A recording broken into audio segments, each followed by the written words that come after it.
पहले 13 दिसंबर की तारीख पर लोकसभा में एक हुड़दंग होता है दोस्तों, जिसकी खबर आप सबको होगी।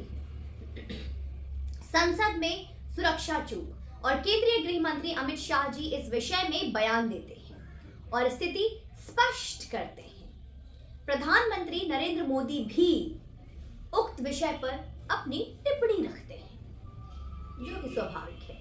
विपक्ष को उनके बयानों से फर्क नहीं पड़ता हमेशा की तरह, और वो लगातार हुड़दंगियों से अधिक हुड़दंग मचाते हैं। कभी गैलरी में कूद आना हो, जोर जोर के नारे लगाना हो या संसद में तख्तियां लहराना, सब कुछ हाई वोल्टेज ड्रामे की तरह किया जाने लगता है।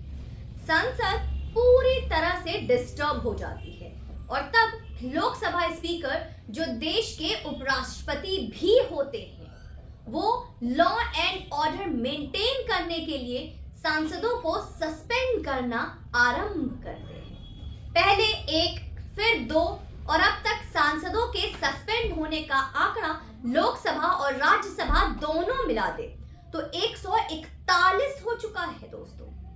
वीडियो को अंत तक देखिएगा, बहुत इंटरेस्टिंग है। ये पूरी तरह से एक संसदीय प्रक्रिया है और उपराष्ट्रपति, जो लोकसभा अध्यक्ष होते हैं, उस तरह के निलंबन का पूरा अधिकार रखते हैं। नियम 374 का प्रयोग कर सदनों के संचालक किसी भी ऐसे सदस्य को अगले सेशन के लिए सस्पेंड कर सकते हैं जो उन्हें संसदीय व्यवस्था में परेशानी खड़ी करने वाला लगे। अब यह बात आपको जानना इसलिए आवश्यक है क्योंकि खबरों के बाजार में कौन सा दुकानदार कब आके आपके कानों में क्या कह जाए, ये ज्ञात नहीं है मुझे। यह इस समाचार का आधार है और यह आपके लिए जानना आवश्यक है।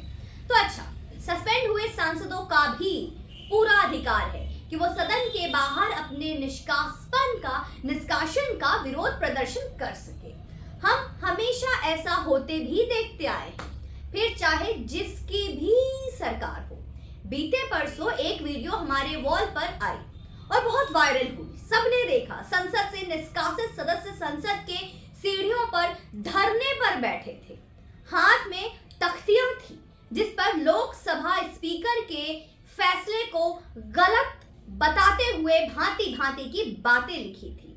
सब कुछ सही था, लेकिन बंगाल के एक टीएमसी सांसद कल्याण बनर्जी अपनी भावभंगिमा से लोकसभा स्पीकर जगदीप धनखड़ जी की मिमिक्री कर रहे थे। इस तरीके से मजाक उड़ा रहे थे, मजाक बना रहे थे और विपक्ष के सबसे महान नेता हमारे राहुल गांधी मजे ले लेकर उनकी वीडियो बना रहे थे, सेल्फी क्लिक कर रहे थे।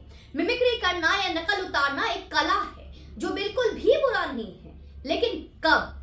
जब उसका उद्देश्य लोगों को हंसाना हो, ना कि जिनकी नकल उतार रहे हो उनका अपमान कर रहा हो। ये सदैव याद रहे। अगर यह कोई पार्टी होती और कल्याण बनर्जी संसद ना होकर एक कलाकार होते तो शायद यह मिमिक्री उनके गले की फांस ना बनती, जो कि अब बन चुकी है। कल्याण बनर्जी के खिलाफ अलग अलग थानों में शिकायत दर्ज हो चुकी है और संसद के एथिक्स कमेटी के पास भी उनकी शिकायत पहुंच चुकी है दोस्तों। जी हाँ, कल्याण बनर्जी के द्वारा जगदीप धनखड़ जी का इस तरीके से उपहास उड़ाना जितना द्वेषपूर्ण है, उससे कई गुना अधिक है राहुल गांधी का उसे मुस्कुराते हुए अपने कैमरे में कैद करना और कांग्रेस आईटी सेल के द्वारा उसे प्रचारित करना। जगदीप धनखड़ एक बेहद हम्बल बैकग्राउंड से आते हैं। उनके हमने कई स्टेटमेंट देखे, कई वीडियोस देखे हैं। जाट परिवार से है और किसानी पेशे से। उनके भाव भंगिमा में एक देसीपन है और यह देसीपन किसी भी प्रकार से बुरी नहीं है। जगदीप धनखड़ जी ने कल्याण बनर्जी के मजाक उड़ाए जाने से अधिक राहुल गांधी के द्वारा उसे वीडियो शूट करने पर प्रश्न उठाए हैं, क्योंकि यह एक बहुत ही अपमानजनक है। उन्होंने कहा कि यह मेरे जड़ों का अपमान है, क्योंकि व्यक्ति की भावभंगिमा उनके पालन पोषण और जड़ों का प्रभाव बताती है। धनखड़ जी ने बहुत ही आराम से इस विषय को अब जाट गौरव से जोड़ दिया है। जाट बुद्धि पर एक बड़ी पुरानी कहानी है। संक्षिप्त में छोटे में सुनाती हूँ। अनपढ़ जाट पढ़ा जैसा, पढ़ा जाट खुदा जैसा। यह घटना सन 1270 से 1280 के बीच की है दोस्तों। दिल्ली में बादशाह बलबन का राज्य था। उसके दरबार में एक अमीर दरबारी था जिसके 3 बेटे थे। उसके पास 19 घोड़े भी थे। मत लिख गया था कि इन घोड़ों का आधा हिस्सा बड़े बेटे को और चौथाई हिस्सा मंझले को और इसका 5वां हिस्सा सबसे छोटे बेटे को बांट दिया जाए। अब बेटे उन 19 घोड़ों का इस तरह बंटवारा ही नहीं कर पाए और बादशाह के दरबार में इस समस्या को सुलझाने के लिए इसकी अपील की और वो खुद दरबार में आए। बादशाह ने अपने जब दरबारियों से इन सारे मुद्दों पर सलाह ली और उनमें से कोई भी इसे हल ना कर सका। उस समय प्रसिद्ध कवि अमीर खुसरो बादशाह का दरबारी कवि था दोस्तों। उसने जाटों की भाषा को समझाने के लिए एक पुस्तक भी बादशाह के कहने पर लिखी थी जिसका नाम खलिक वारी था। खुसरो ने कहा कि मैंने जाटों के इलाके में खूब घूमकर देखा है और पंचायती फैसले भी सुने हैं और सर्वखा पंचायत का कोई पंच ही इसको हल कर सकता है। नवाब के लोगों ने इसे साफ मना कर दिया, इनकार किया कि यह फैसला तो हो ही नहीं सकता। परंतु कवि अमीर खुसरो के कहने पर बादशाह बलबन ने सर्वखा पंचायत में अपने एक खास आदमी को चिट्ठी देकर गांव सौरभ जिला मुजफ्फरनगर भेजा। इसी गांव में शुरू से सर्वखा पंचायत का मुख्यालय चल रहा था और आज भी दोस्तों यह मुख्यालय वहां पर स्थित है। आकर पंचायत ने प्रधान पंच चौधरी राम सहाय सूबेदार को दिल्ली भेजने का फैसला किया। चौधरी साहब अपने घोड़े पर अब सवार होकर बादशाह के दरबार में दिल्ली पहुंच गए और बादशाह ने अपने सारे दरबारी बाहर के मैदान में इकट्ठे कर लिए। अब क्या होता है, वहीं पर 19 घोड़ों को भी यूं लाइन में बंधवा दिया गया।